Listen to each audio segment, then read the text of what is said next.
let's get Instagram going as well.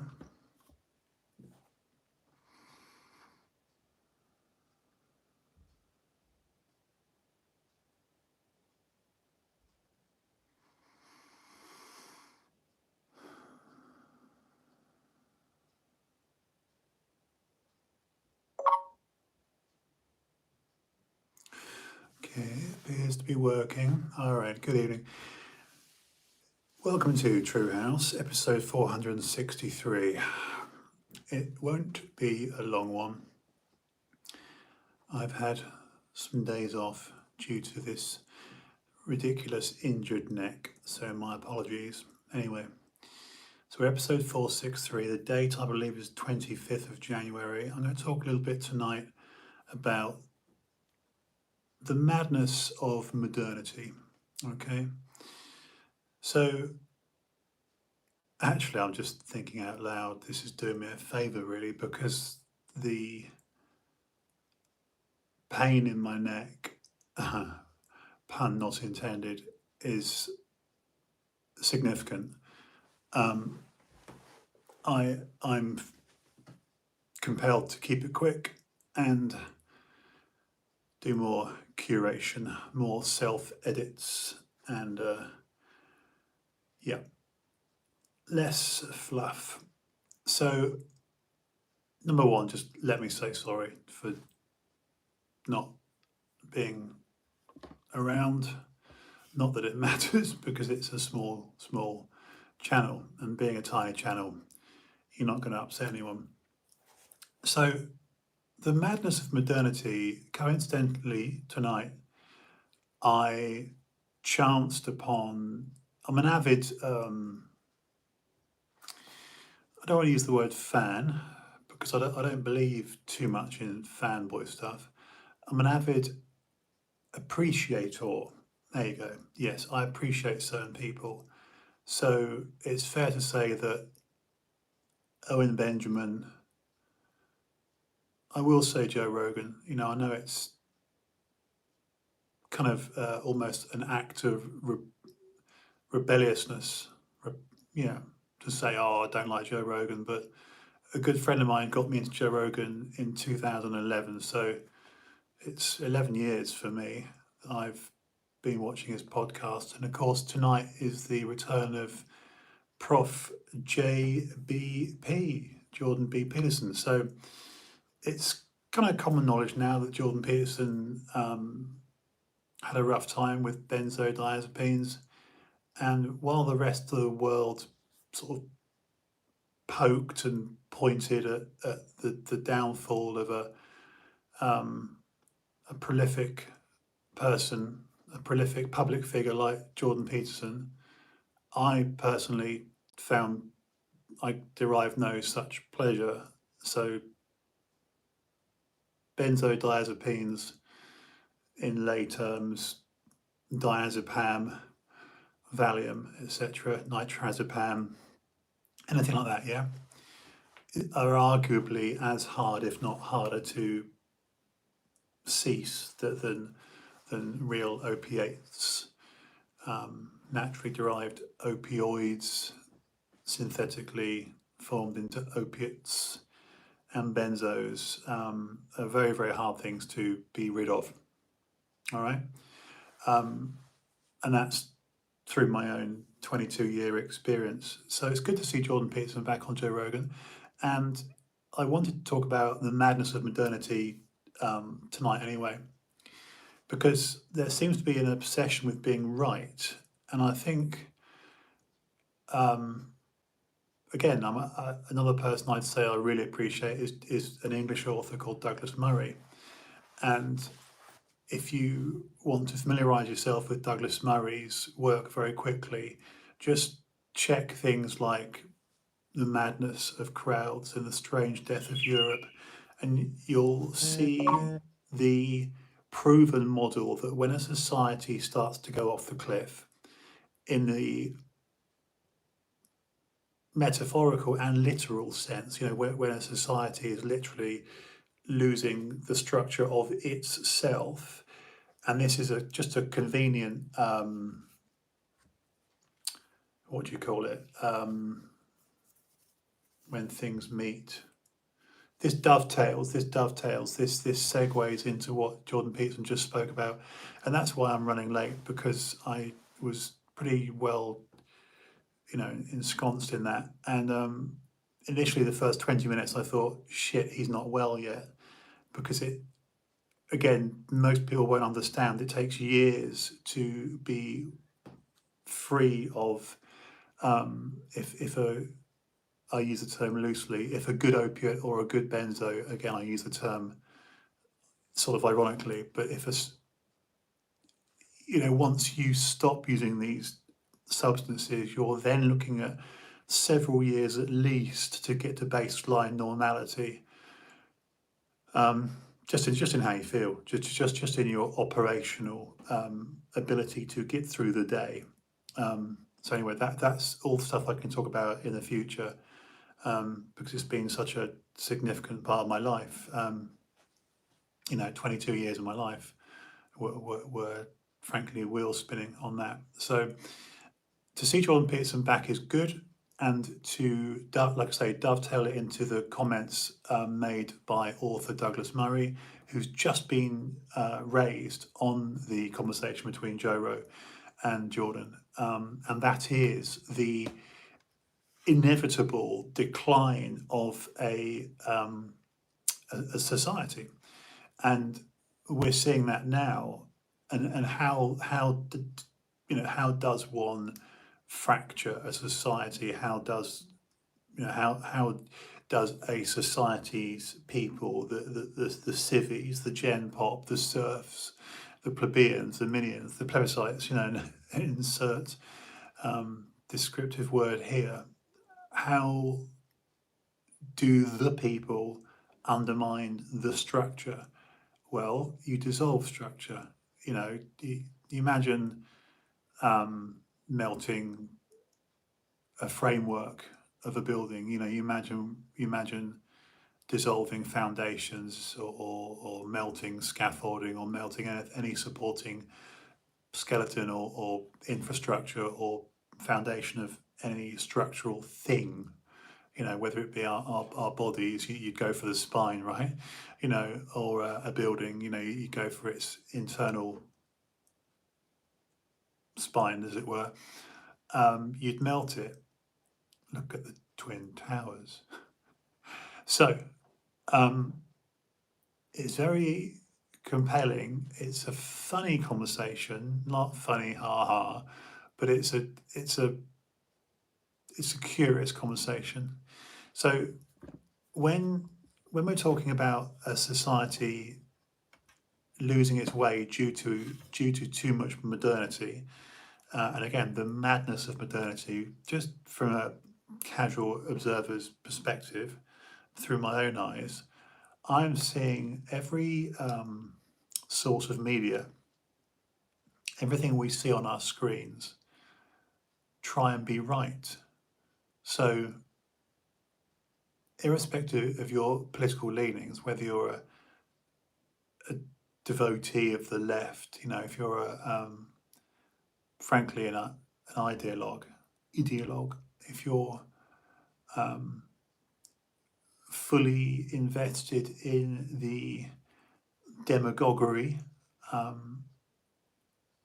existing on the left, in the left, for example, a devotee of this cult would be someone that says Biden's doing ever so well, when the rest of the world clearly sees that he's not. The rest, any rational person not invested in this ideology would just critically say, no, Biden's not doing well, and his not just the very, very, very obvious cognitive decline. I'm sure I'll be pretty crummy at that age too, but this is a guy in his 8th decade of life, and he's not sharp, and the defenders of him are the very idea that they're a defender, to be a defender of something that's so patently eroding and collapsing, you've got to be invested in it, you know. So normally we call that just deniability, you know. Well, not deniability, but it's denial. Sorry, misspeaking. It's denial. It's it's cognitive dissonance, and it's confirmation bias. It's all these things. It's when you look at your elected leader with such implicit fondness, you're so, you know, you're so invested in the idea. Perhaps you voted for a person or a system or a belief or, you know, a political party. You refuse to and cannot see fault in it. And that's a percentage of the American public, thankfully a declining percentage of the American public. I don't believe for 1 minute, whether we're looking at the polls or not, that supporters of Biden are anywhere near as many as they, you know, as many in number as they were at the time of, you know, being lulled into voting for him in the first place. The reason I mention all this is because it's part of the madness of modernity. One of the terrible side effects that we're experiencing now, and it's really both sides of the pond, US and UK, is when fans, voters are so into their chosen leader and or party that you know, they become incredibly siloed and blinkered. And this is where I think the conversation on the madness of modernity probably exists, in this little pocket where, you know, you've only got to watch certain news channels to see this literally play out in a very theatrical way. Like I say, I won't talk for long tonight because I just don't feel good. So when you're seeing, if you're like me and you scroll through YouTube, you know, I rely on YouTube as a sort of a purview, you know, like a window on the world. You know, I'll look at this, the homepage on YouTube and Google and, you know, whatever else I'm looking at, Brave, and you might be Safari person, you know, whatever your preferred browser is. And if you go on things like YouTube, you can normally see what's occurring, just your feed. And depending on your previous behavior, your device or devices will dictate to a certain extent what you're going to be fed on your feed. And I'm seeing a severe leaning, you know, a heavy bent into everyone on the left being utterly convinced that they are without fault and that they are not faulty. They are, everything they say, do in terms of speech, action, policy, ideas, whatever, is spot on. This could be economical, this could be foreign policy, this could be health, this could be child tax credits, this could be, you know, withdrawing from wars, you know, this could be so many things. This could be a nation's health, like COVID, etc., etc. There's so many sectors of managing people. I mean, I certainly question at all well, I question full stop the function of government, and I'm certainly not a big government person. And again, the madness of modernity is a more than a tendency, but almost a do or die attitude towards we must be right, we must be on the right side of history, we must be correct, and we cannot be questioned, we cannot be doubted. If you do not believe us, you are the other. And I think what's incredibly dangerous, um, and this is something that, unless you're literally living, under a rock, or you're, literally living off grid, it's not a bad idea. You can't be um, oblivious to the fact, you can't be asleep to the fact that this is going on a global scale, whereby us here in the UK, let's say you're a die-hard Boris fan, okay? I mean, certainly on the spectrum, I probably lean more conservative than I do, Labour. But nonetheless, I think Boris is a douche. So let's just say you're choosing I would call it low-hanging fruit, but you're choosing to believe what your leader says. So when Boris Johnson has the gall to come on to your screen and say, "Oh, what party? Oh, I don't know," and just a blag on top of a blag on top of a blag. If you believe it, a you're gullible. I'm not attacking, but I'm just being frankly fair, because again, a rational person, a neutral person, call yourself a fence sitter. I'll call myself a fence sitter, a centrist, devil's advocate, whatever works, man. You can't look at it objectively, pragmatically, and say, right, that's it, he's not lying. So our Boris is lying at a level equal to Biden. Biden, things are leaving Biden's mouth that are not just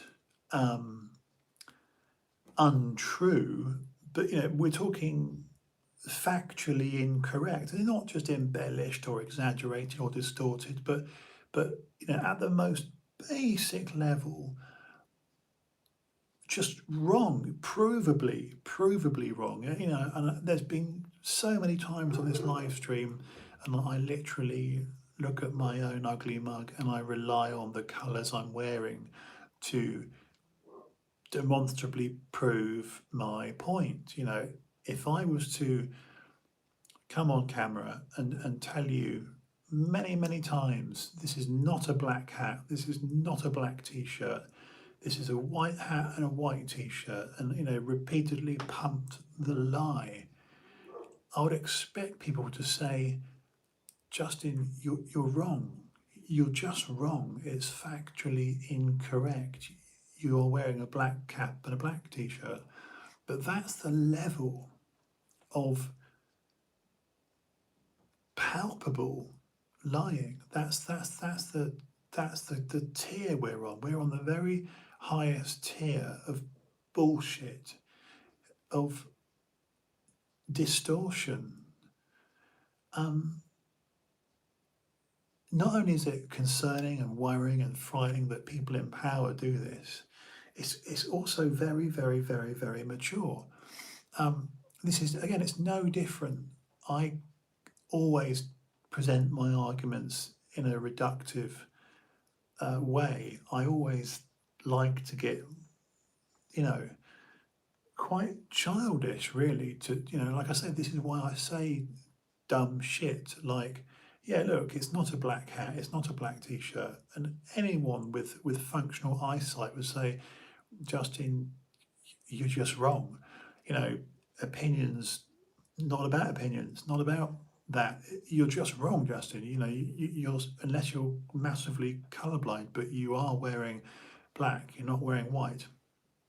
But if I double down, as we hear all the time, and said, no, it is black. It is you that is not seeing it right, and your lying eyes. I mean, we're getting into a Orwellian level of propaganda. So the madness of modernity. Certainly in my 50 years of life, I've never seen this level of lying. So I don't know about how you guys feel, but I feel quite fatigued with seeing other adults lie. You know, my earliest memories in life, my earliest childhood memories. Let's get this squared away, shall we? Again, this is really sort of drilling down on the madness of modernity and how people that we look at on our screens need to be right, even if they're factually incorrect. They'll tell you they're right. It's extremely arrogant and it's incredibly narcissistic. Their hubris will hopefully be their downfall. But literally, guys, as a child, as a small child, I would be reprimanded and disciplined. I would be spanked as a little kid, little 2, 3, 4, 5-year-old, whatever. Just I would bullshit and lie to my parents because that's what children do. Children live in a world unlike ours. They just you know well, children live in a world unlike our current adult world. Um, all adults, yes, even Hitler, were once children. And the innocence of childhood, sadly, is being eroded because one of the topics that Jordan Peterson's discussing with Joe Rogan tonight, and it's quite true, you don't need to be a psychologist to figure this out, is the period of play, that investigatory, yeah, the investigative, where you investigate, basically, you explore. I struggle with some words. The period in your younger life of role play, just plain old play. And what's happening now, again, when I was 5, I learned very quickly right from wrong.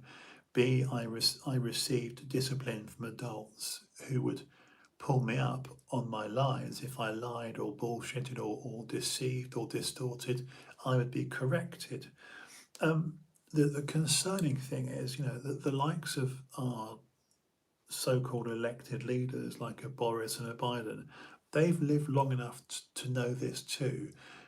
I'm sure Joe Biden's childhood and Boris Johnson's childhood consisted of periods where they knew they experienced the wrath of adults who caught them lying.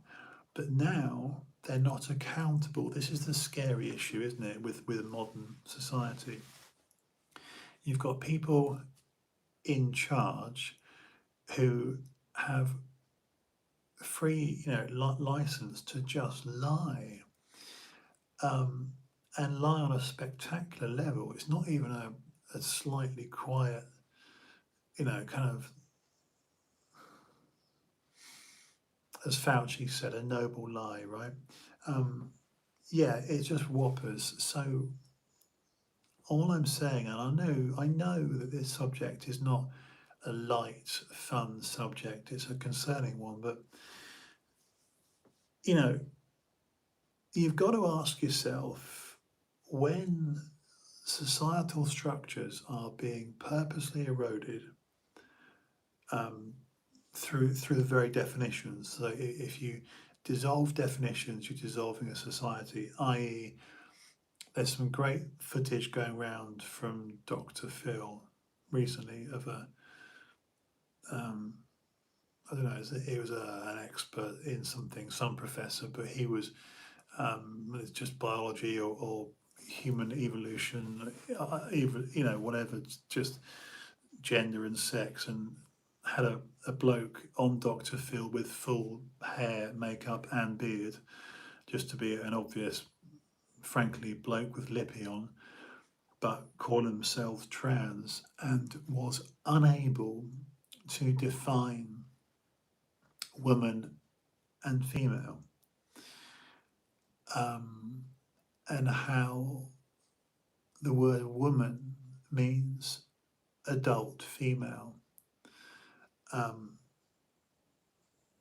and this is something, you know, the great look. I'll finish on this note because it's probably a really good idea for me to not do too long because of this neck. But just to give you an example, you know, this is where I want to really show it. I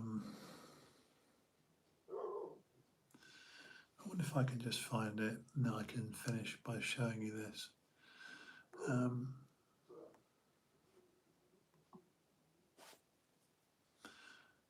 So look if I can. Not sure, but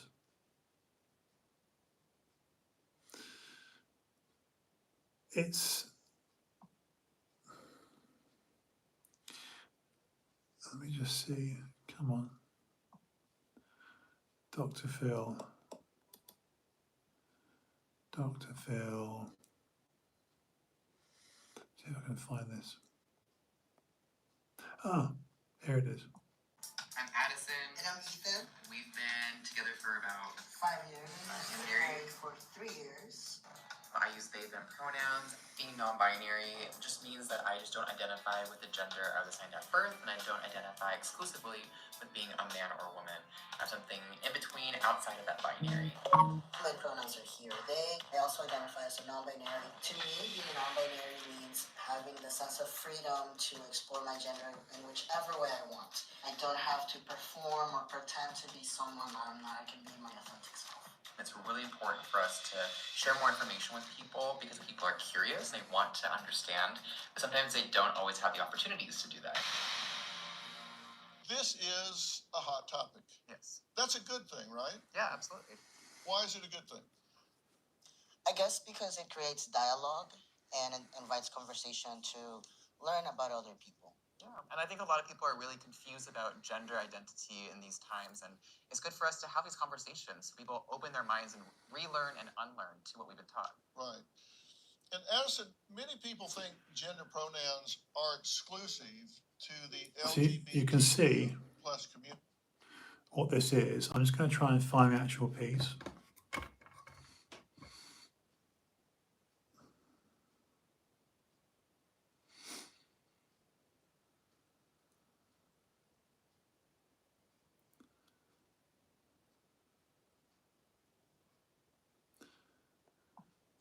Well, that's someone with female reproductive organs. Here we go. Okay. Someone who's. Watch the argument dissolve. Words mean. It's like, what is a woman? Well, can you tell me what a woman is? No, I can't. Because it's not for me to say. Womanhood looks different for everybody. What do you define a woman as? An adult human female. And what does a female mean? Well, that's how do you define a someone female? with female reproductive organs. Okay. Someone who's, here's the thing, when you're female, it goes right down to your bones, your DNA. So that's why if someone dies, Okay. we could dig up their bones 100 years from now. We have no idea what they believed in their head, but we can tell what sex they were because it's ingrained in every fiber of their being. See? So I'm trying to understand. Your definition is that a woman is someone who is female, you said, right? Correct. Is Okay. a biological female. So what happens if we have maybe someone who is female, identifies as a woman, right? Cisgender woman, right? As you just explained, but maybe doesn't have the ability to reproduce. Maybe doesn't have those organs that you're talking about that are reproductive organs. I have answered the question. You stood up here and said trans women are women. Yes. Tell me what you mean. What is a woman? Womanhood is something that, just as Ethan explained, I cannot define because I am not But myself. You used the word. So what did you mean when you said trans women are women if you don't know what it means? Right? So here's the thing. So I do not define what a woman is because I do not identify as a woman. Womanhood What was is something that? is an umbrella Sarcastic? term. It includes people. Trans women are women. Yes. Tell me what you mean. What is a woman? Womanhood is something that, just as Ethan explained, I cannot define because I am not But myself. You used the word. So what did you mean when you said trans women are women if you don't know what it means? Right? So here's the thing. So I do not define what a woman is because I do not identify as a woman. Womanhood is something that is an umbrella term. It includes people That describes what? People who identify as a woman. Identify as what? As a woman. What is that? Was to each their own. Each woman, each man, each person is going to have a different relation with their own gender identity and define it differently. And so trans women are women too. Okay. Won't even tell me what the word means, though. So this is where it gets scary.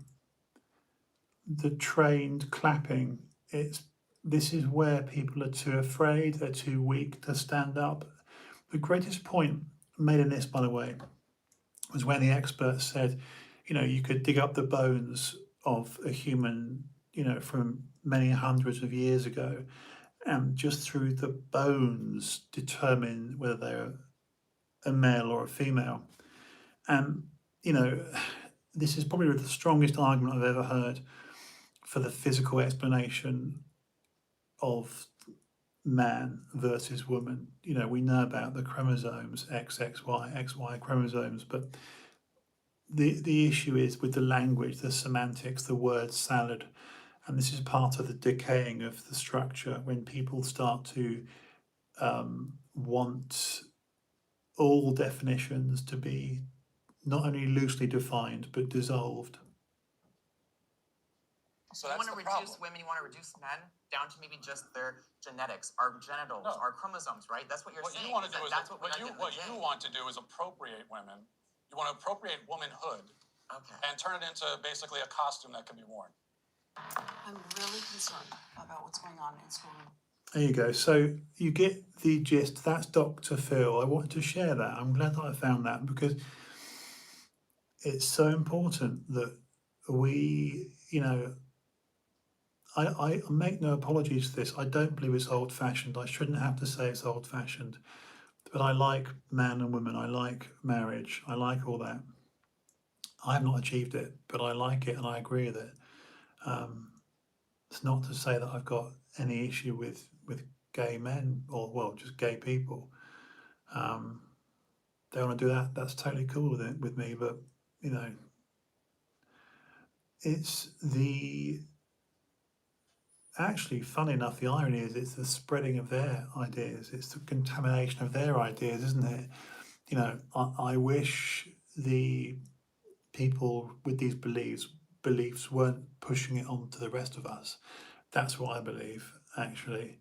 That's the irony, is the desire for the so-called minority with the small voice, but they've got such a big, prolific voice online, and they're pushing their ideology onto the rest of us.